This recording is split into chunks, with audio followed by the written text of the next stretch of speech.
My name is Linda, but I also go by Amazonia. And I was born in Brazil, raised in Brazil, and I've been living in Taiwan for about 25 years. Amazonia, what's it about that name? The name that I go by as a sound therapist, as a healer, and it originates from the Amazon because I'm from Brazil and I wanted something that related me to my birth country. So Alma in Portuguese means soul. So Amazonia, zonia is a zone. So it's like a space where the soul can flourish and grow and being light. And I've created an instrument called the monochord. It's a very ancient instrument created by Pythagoras. So actually, I didn't create. I redefined and redesigned it. But this instrument was created by Pythagoras 2,500 years ago. It was used to study musical scales, to study tones, and also later used by his students to study, the frequencies of the planets and the stars. And many people don't know that Pythagoras is actually a mystic. And he truly believed that sound is healing. Frequency, energy, and vibration, they're all very healing to the human body, to the human mind, and to the human soul. So this is an instrument that heals the body, the mind, and the soul, and therefore it is a very spiritual instrument. And so I consider it to be a very sacred instrument. And so I redesigned it, I redefined it. I teach workshops on how to play the monochord. I offer sound therapy with the monochord. And I also facilitate cacao ceremonies with the monochord. Wow, interesting. Let's go back a little bit. Okay. Why do you choose to come to Taiwan? That goes back to when I first graduated from university and trying to stay in Canada because I study in Canada, trying to find options of work to do there, but I couldn't. My parents have moved back to Taiwan by then from Brazil. And because I've, been away from them since high school to university, I thought it would be also a good idea to come back and spend time with them and find work opportunities here in Taiwan after the university. So your parents, do they have anything to do with Taiwan, or they They're just? Taiwanese. They're Taiwanese that they immigrated to Brazil, and I was born in Brazil and I grew up there. So both your parents are Taiwanese. Yes, they're both Taiwanese. So how is it like as a Taiwanese child living in Brazil back then? To be honest, I don't feel that I was very Chinese. I mean, being birthed in Brazil and growing up in the Brazilian environment, I looked at myself more as a Brazilian than a Chinese or Taiwanese. All my friends, even though they were Taiwanese as well, they were all like second generation Brazilian. So we all spoke Portuguese. We went to the local schools. We had a lot of Brazilian friends. And the culture, we lived in the Brazilian culture. We didn't live in a Chinese culture. So I looked at myself more as a Brazilian than a Taiwanese. And it was very hard coming back to Taiwan at first because it was so different. The environment is so different, the culture, the way people are here and the society. It was quite an adjustment period for me. Coming back from a very rich culture, very warm culture, very lively culture to an Asian culture was challenging at first for me. Being in Brazil as an Asian child, Brazilian born, how does Brazilians see you? Do they treat you different? Because maybe you might look a bit different. Is there any? Beautiful question. Yes, in fact, there was racism in Brazil. The Asian people that were in Brazil, they worked really hard. So they were very successful in the business that they did. And to the local Brazilian, that was very hard for them to accept, to have all these immigrants come to their country and be successful in their business and in their finances. And there was a lot of being looked down on. So I was constantly being made fun of, called names, and yeah, there was a lot of competition as well. Okay, and then coming back to Taiwan, as a born in Brazil, with grown up in that culture, do you had any culture shock? there was definitely culture shock, very big culture shock. And it was interesting that you asked me this question because coming back to Taiwan, I'm not Taiwanese. I didn't grow up Taiwanese, so I didn't have anything to relate to, like singers, TV shows, the culture here.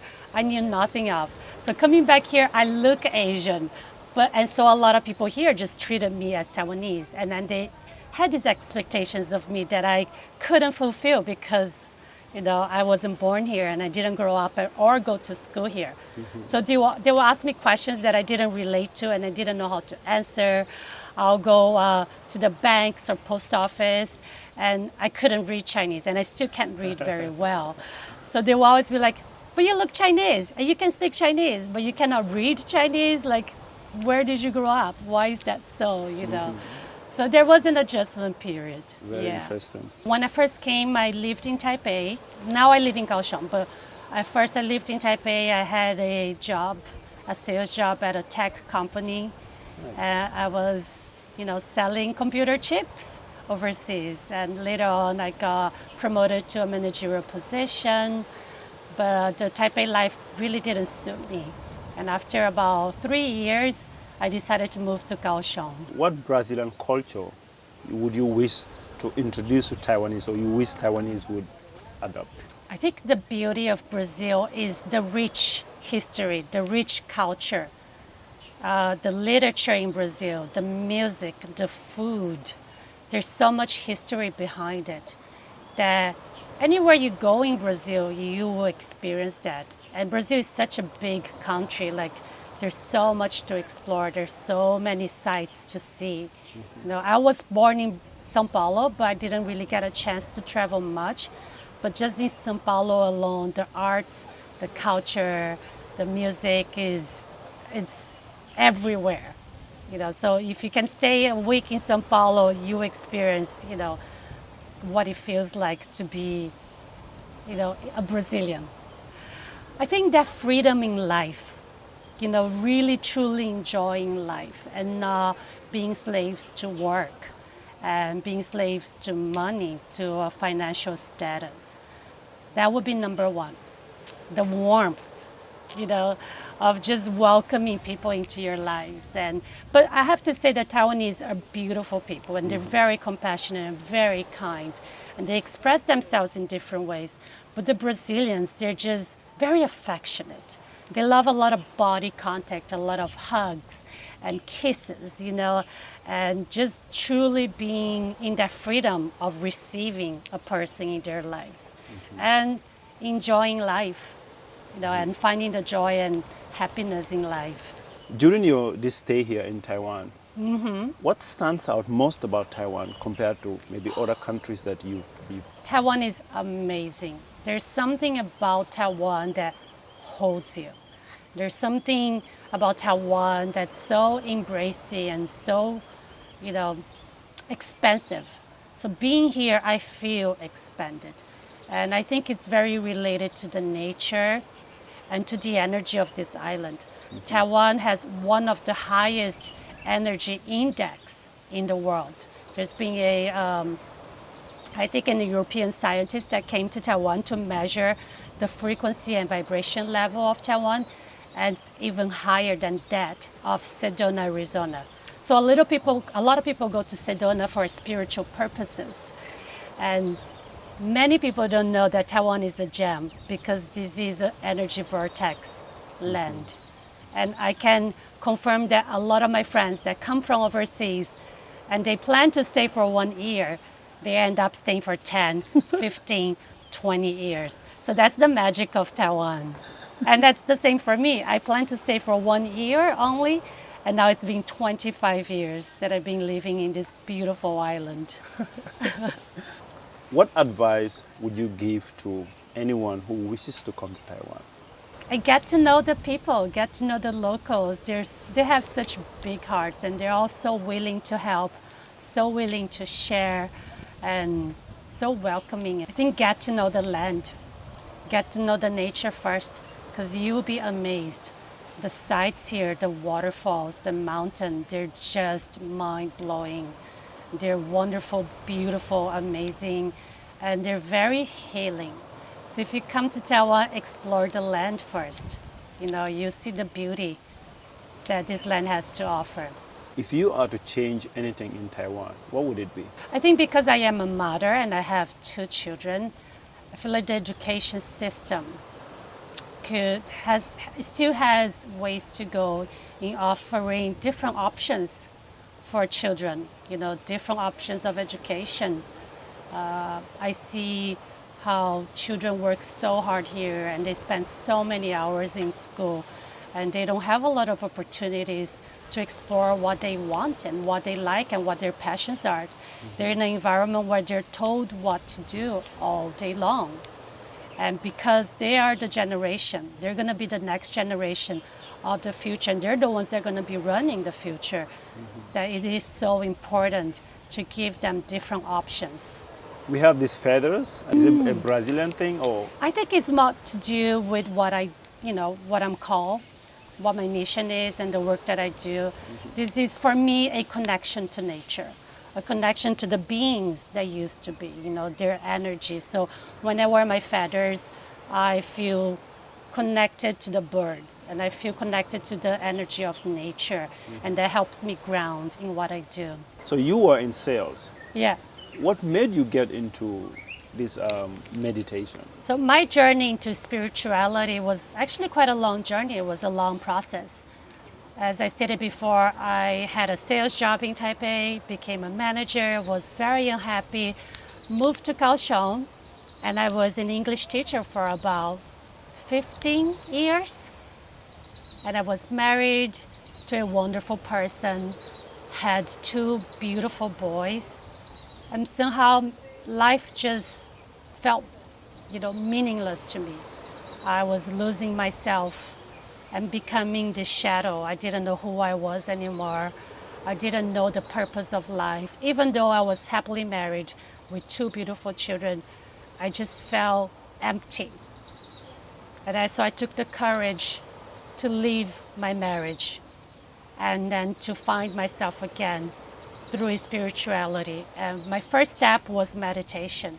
And that alone just helped me leap forward, into the path of spirituality. And that's how I started my journey. And that was about 6 years ago. It's been such an adventure, such a roller coaster ride. And coming to know my truth and starting to become a person that I could, be proud of and to live with and be very authentic with others. And now that I'm reached this stage of my life, I want to share it with people.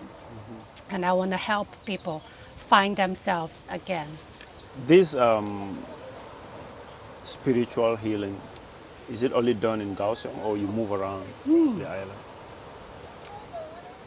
I've been at first doing workshops, doing sound healing, sound therapy here in Kaohsiung, but I've been called to go international. So I've been to Hawaii twice, I've been to Thailand as well.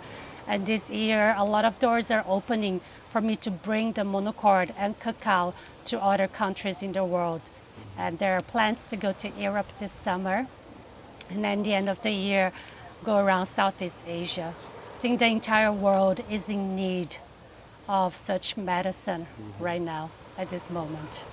How is the awareness of this monochrome in Taiwan compared to other countries? This is a very new sound healing tool. So we started a company about a year and a half ago. It's called Fuxing.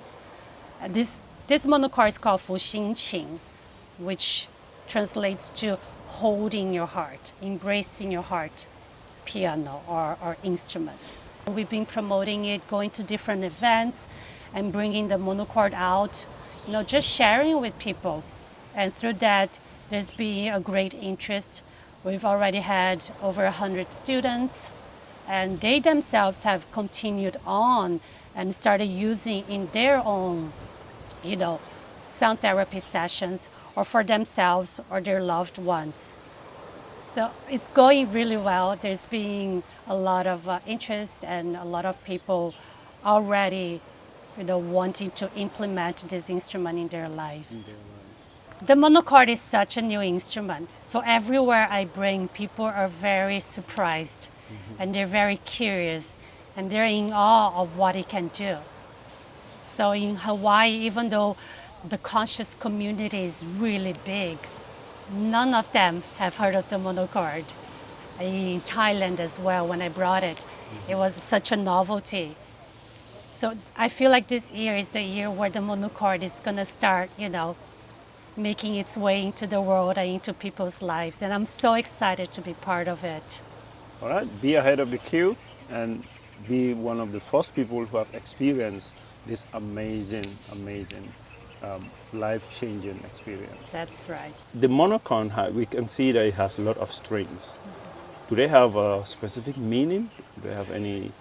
Well, there are a total of 32 strings on this monochord, and they're all tuned to the same sounds, to the same note.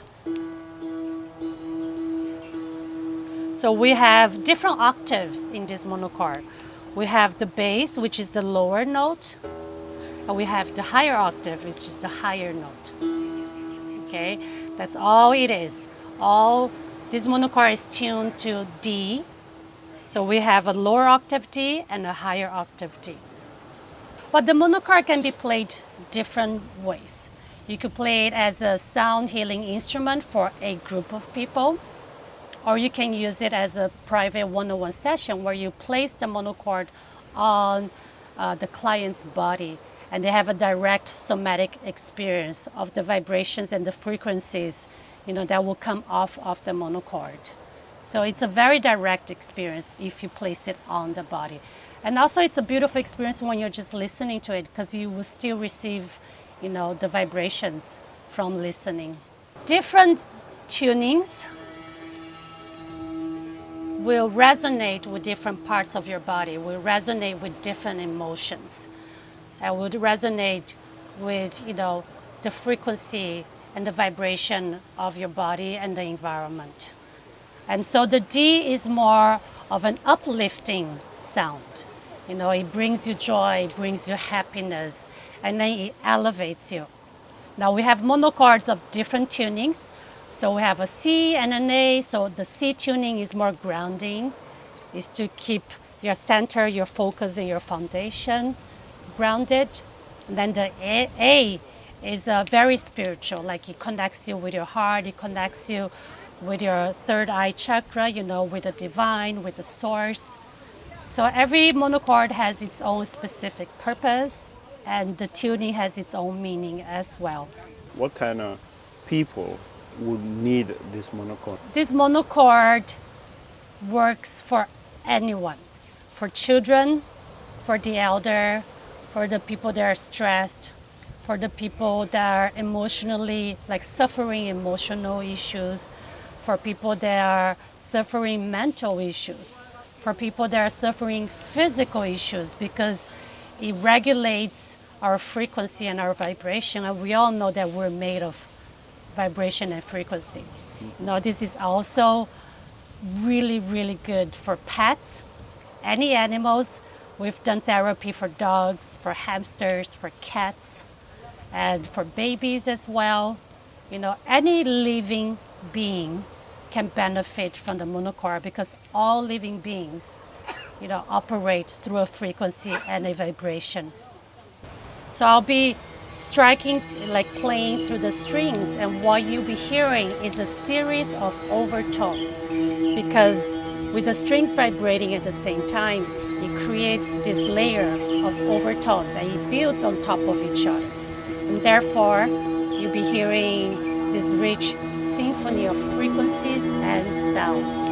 And these frequencies are going to regulate your system.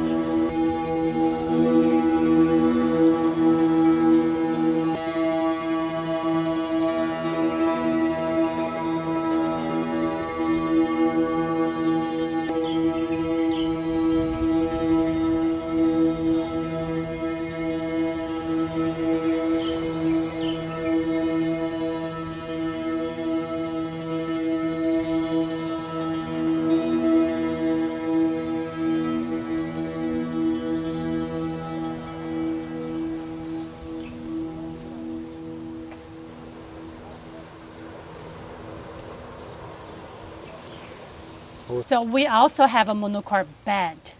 It's a bed made of wood with strings on the bottom. So we have the client lay on top of the bed while we play the instrument on the bottom. And that's another very somatic way to experience the monocord. The monocord comes in many different shapes and sizes. There are monocord chair, monocord cradle for babies. There's the body monocord, which is this one that you see with me. And whatever way there is to bring that vibration, that frequency into people's life is already created and it's out there. It's out there. Yeah. Right.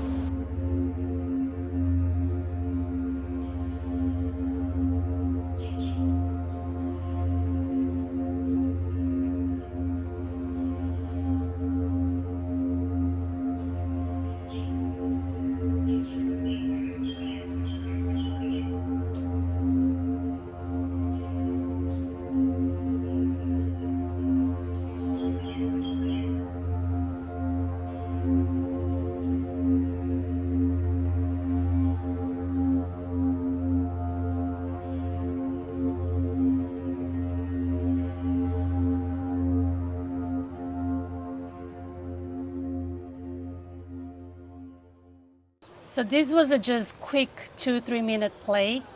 But a full session is about 30 to 40 minutes, even an hour. It really depends on the person. It depends on the group, you know. So this is just a little taster.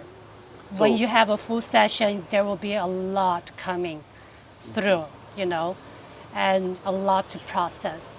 When we have people coming for sessions, for group sessions or individual sessions, we always ask them to hydrate.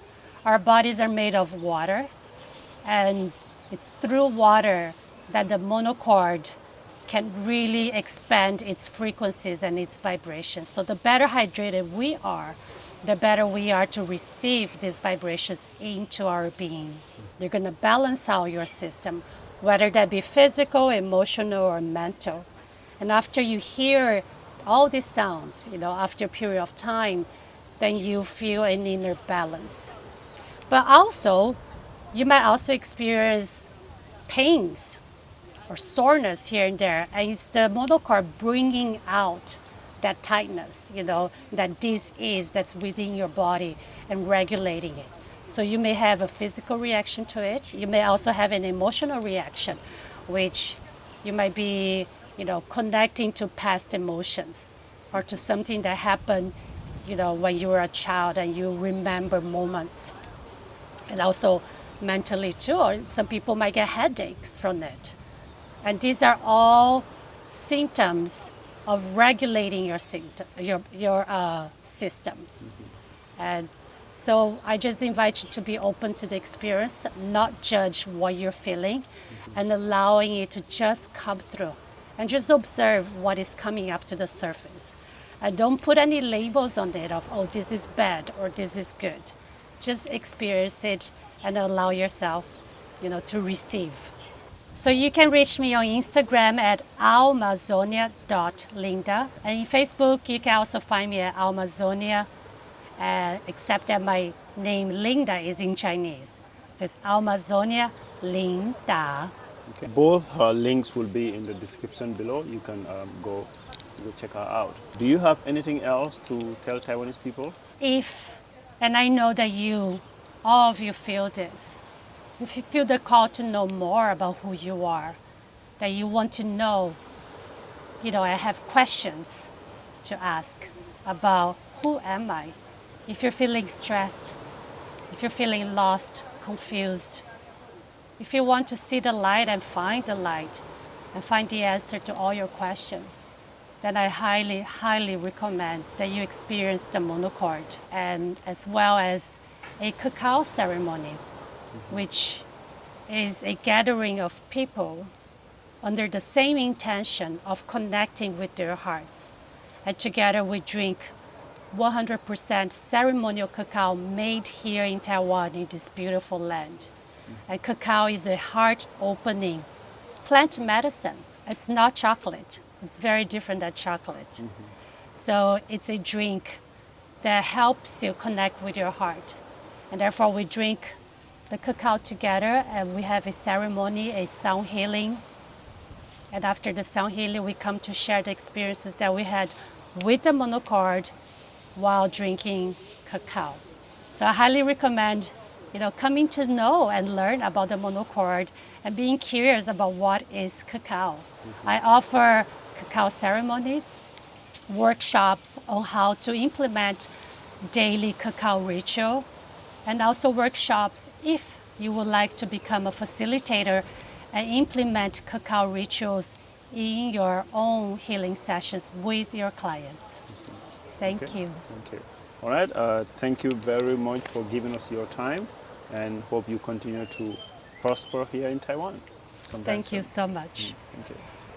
感谢你们的支持，但是还有很多人还没订阅，请不要忘记订阅、按赞、开启小铃铛，你们的支持是我们的动力，谢谢大家。